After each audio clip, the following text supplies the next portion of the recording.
হাতে যে পার্টসটা দেখতে পাচ্ছেন এটা হচ্ছে একটা মডিফাই করে বানানো ম্যানিফোল্ড বলতে পারেন। এটার কাজ কি আগে আপনাদেরকে বলি। যারা এফআই বাইক কার্বোরেটর করতে চান বা অনেক সময় এফআই বাইক কার্বোরেটর করে চালানোর প্রয়োজন হয়, তাদের এই পার্টসটা অত্যন্ত গুরুত্বপূর্ণ, মানে এটা লাগবেই। এটা ছাড়া আপনার বাইক এফআই বাইক কখনোই কার্বোরেটরে পারফেক্টলি কনভার্ট করতে পারবেন না।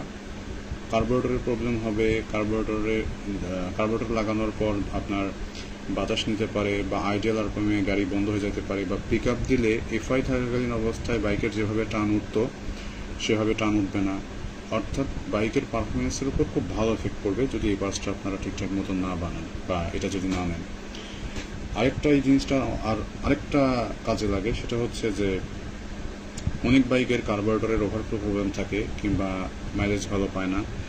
অরিজিনাল কার্বোরেটরের দাম মার্কেটে অনেক, কিন্তু নতুন কার্বোরেটর লাগানোর পরেও প্রবলেমগুলো সলভ হয় না, মাইলেজ একই রকম থাকে কিংবা পারফরমেন্স, যারা একটু পারফরমেন্স মোড করতে চান কার্বোরেটর বাইকে তারা কার্বোরেটরের পারফরমেন্স ভালো পান না। তো সেই কারণে অনেকে কার্বোরেটর চেঞ্জ করতে চান, যেমন অ্যাপাচি, পালসার বা জিক্সার বাইকে যে কার্বোরেটরটা থাকে সেটা হচ্ছে আপনার সিভি কার্বোরেটর।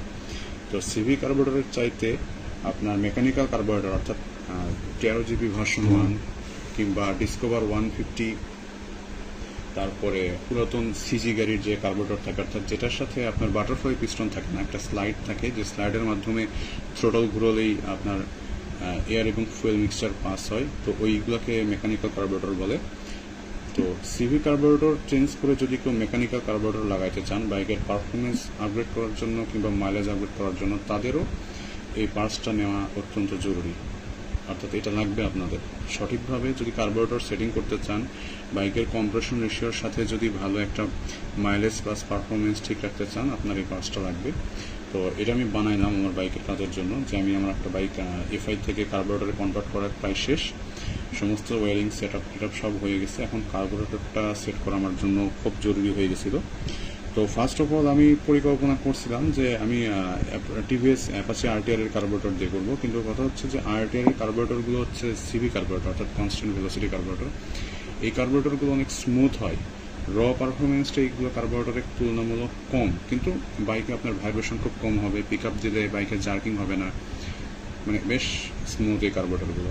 কিন্তু সেটাতে যে প্রবলেম হচ্ছিল যে একটা এফআই বাইকগুলোর যদি স্পোর্টস সেগমেন্টের কোনো এফআই বাইক যখন আপনি এফআই থেকে কার্বোরেটর করবেন, সেটার কম্প্রেশন রেশিও তো আপনার মেনটেন করতে হবে। অর্থাৎ যে পরিমাণ কম্প্রেশন রেশিও সে মাপে আপনি যদি পর্যাপ্ত ফুয়েল না যায় বা ইনস্ট্যান্ট ফুয়েলটা না যায়, তাহলে সেই বাইকের পারফরমেন্স ড্রপ করবে। এফআই থেকে কার্বোরেটর করার পরে বাইক আগের মতো মানে টানটা উঠবে না। কিন্তু মেকানিক্যাল কার্বোরেটর লাগালে এই প্রবলেমটা হয় না। এই জন্য আমি আরটিআর এর কার্বোরেটর না দিয়ে এখন হচ্ছে আমি মেকানিক্যাল কার্বোরেটর লাগাচ্ছি। তো এই পার্টসটার যে মূল কাজ, এখানে দুইটা পাশ দেখতে পাচ্ছেন, এই একটা অংশ, এই একটা অংশ, মাঝখানে একটা পাইপ দেওয়া আছে, এই পাইপের ভিতর দিয়ে এয়ার এবং ফুয়েল মিক্সচারটা পাস হবে। এই পাশের যে অংশটা দেখতেছেন যেটা বানানো আছে, এটা আছে হচ্ছে ইঞ্জিন বডির মেজারমেন্টে, আর এটা এক একটা বাইকের এই অংশটা এক এক বাইকের এক এক রকম হয়। তো এটা প্রত্যেকটা বাইকের ইঞ্জিনের উপর ভ্যারি করে যে কোন বাইকের ইঞ্জিনের এই পোর্শনটা, ইঞ্জিন বডিতে যে থ্রোটল বডি লাগানো থাকে সেটা কতখানি হবে। আর এই পাশের অংশটা হচ্ছে আমি যে কার্বোরেটর লাগাচ্ছি বা আপনারা যে কার্বোরেটর দিয়ে এফআই থেকে কার্বোরেটরে কনভার্ট করবেন কিংবা কার্বোরেটর অল্টার করে অন্য কোনো কার্বোরেটর লাগাবেন, সেটার মেজারমেন্ট, অর্থাৎ দুই কাজের জন্য। তো এইটার এখন যে কাজ, এইটা লোহা দিয়ে এসএস পাইপ দিয়ে লোহার পাতি দিয়ে বানানো শেষ, অর্থাৎ মেইন স্ট্রাকচার এটার বানানো হয়ে গেছে। এখন এটা কি করতে হবে যে এই জিনিসটার বানানোর সময় যদি কোনো জায়গায় সামান্যতম ফুটো থেকে থাকে, তো সেটাতে এক্সট্রা বা আননেসেসারি বাতাস পাস করবে, অর্থাৎ এখানে যে একটা চাপ সৃষ্টি করবে, ইঞ্জিন চালু হবে, তো সেই চাপটা থাকবে না। বাতাস যদি ফুটো থাকে বা সব এয়ার টাইট না হয়, তাহলে সেই দিক দিয়ে বাতাস নেবে, তো বাইকের স্টার্ট থাকবে না। পিক আপ ধরে থাকলে বাইক চালু থাকবে, কিন্তু আইডিয়াল আরপিএমে যেরকম এফআই বাইক বা কোম্পানি ফিটেড কার্বোরেটর বাইকের আইডিয়াল আরপিএমে বাইকটা সুন্দরভাবে স্টার্ট থাকে, জ্যামের মধ্যে বন্ধ হয় না বা ধাক্কায় না, এই প্রবলেমগুলো তখন চলে আসবে। অর্থাৎ আপনি কার্বোরেটর কনভার্ট করার পর সেই স্মুথনেসটা পাবেন না। এই জন্য এখন এটা কী করতে হবে, এগুলো তো ঝালাই দেওয়া হয়ে গেছে, এই অংশগুলোতে ঝালাই করা হয়ে গেছে, যেখানে ঝালাই আছে ঝালাই হয়ে গেছে। এর ভিতরের অংশগুলোতে পার্ট বাই পার্ট, অর্থাৎ এই যে ভাঁজটা করা হয়েছে এটা হচ্ছে ইঞ্জিনের ক্র্যাঙ্ক অ্যাঙ্গেলের উপর, অর্থাৎ সিলিন্ডারটা যে অ্যাঙ্গেলে আছে, এক এক বাইকের ইঞ্জিন এক একভাবে, মানে ব্লকটা, সিলিন্ডার ব্লকটা এক একভাবে ইঞ্জিন বডিটা ডিজাইন করা থাকে। তো এটা এই দুইটা জিনিসই ভ্যারি করবে যে আপনি কোন বাইকে কোন কার্বোরেটর লাগাচ্ছেন এবং সেটার ব্লকের অ্যাঙ্গেলটা কীরকম, কতখানি ভ্যালু থাকে কিংবা কতখানি খাড়া থাকে ইঞ্জিন বডিটা।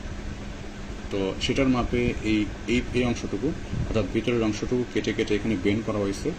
এটা যতটা পারফেক্ট হবে এই প্রোডাক্ট, এই পার্টসটা আপনাকে মেক করে নিতে হবে। এটা আপনি কোনো রেডিমেড পাবেন না। রেডিমেড যদি লাগাইতে চান তখন আইদার সেখানে কোনো এটার ডিস্টেন্স, এই অংশটুকু ডিস্টেন্স বেশি হবে কিংবা কম হবে।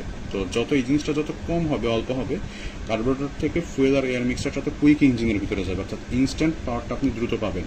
আর এটার ট্রাভেল, এর ভিতর দিয়ে তো আপনার এয়ার ফুয়েল মিক্সচারটা পাস হবে। এটার যত বেশি লং হবে তো এয়ার ফুয়েল মিক্সচার ট্রাভেলটার সময়টা তত বেশি আসবে, অর্থাৎ মিলি সেকেন্ডের বেশি, বাট এটা ম্যাটার করবে যেহেতু মানে অনেক বড়, এই জিনিসটা বেশি বড় করা যাবে না।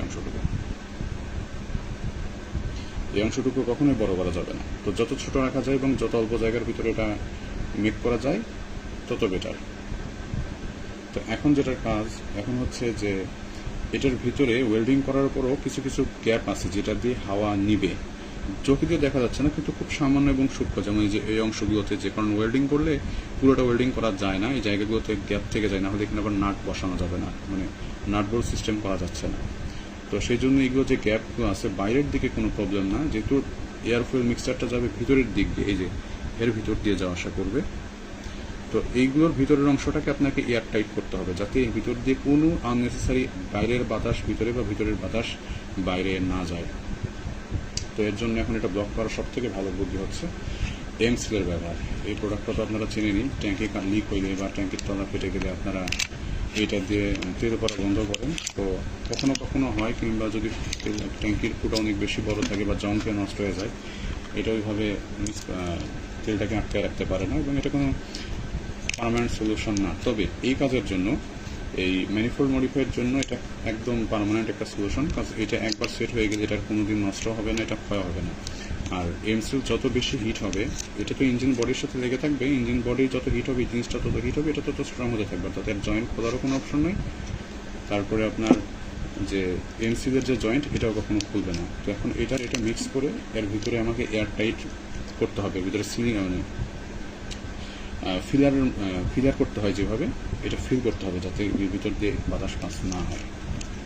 তো এটার আমার কয় ভাগে, এই পাশে একটা করতে হবে, এই দিকের একটা করতে হবে, এই দিকের একটা করতে হবে, আর মাঝখানের একটা, তিনটা।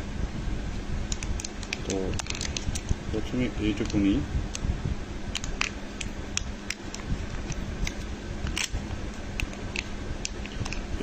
বাকিটা রেখে দিব, আর এটার থেকে ওই সেম পরিমাণ যেটুকু হয় সেটুকু নিলেই হচ্ছে।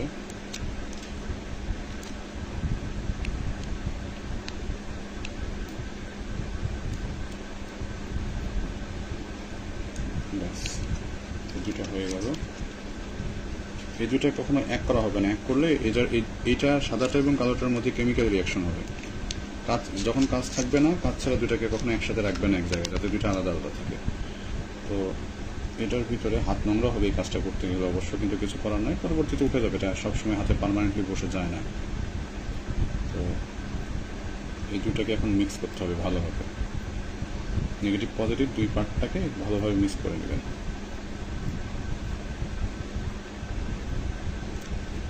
তো এটা একটা অংশ মিক্স করা হয়ে গেছে, এর অর্ধেকটা নিব আর বাকি অর্ধেকটা রেখে দিব।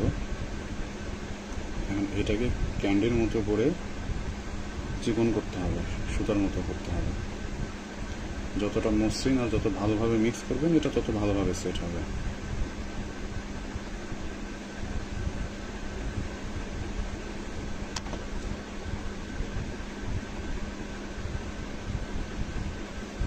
তো এটা অলরেডি রিয়াকশন শুরু করছে, হাতের সাথে আটাটা লেগে যাচ্ছে।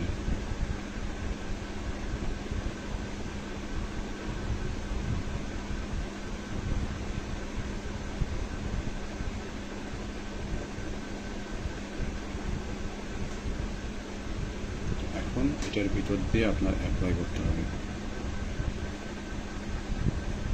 ভিতর থেকে। হ্যাঁ,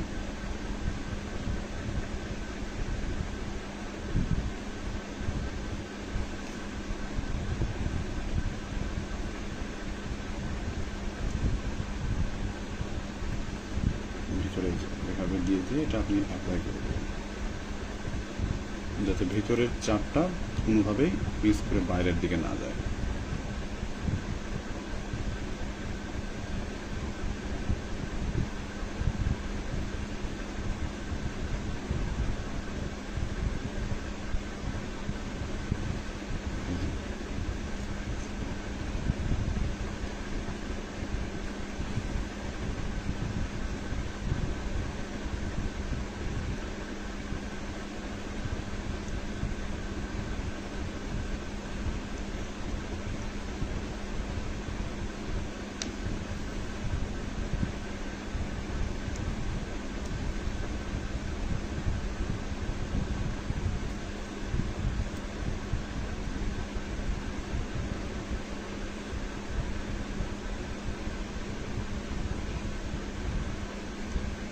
এটার ভিতরে পেন্সিল লাগানো হয়ে গেছে।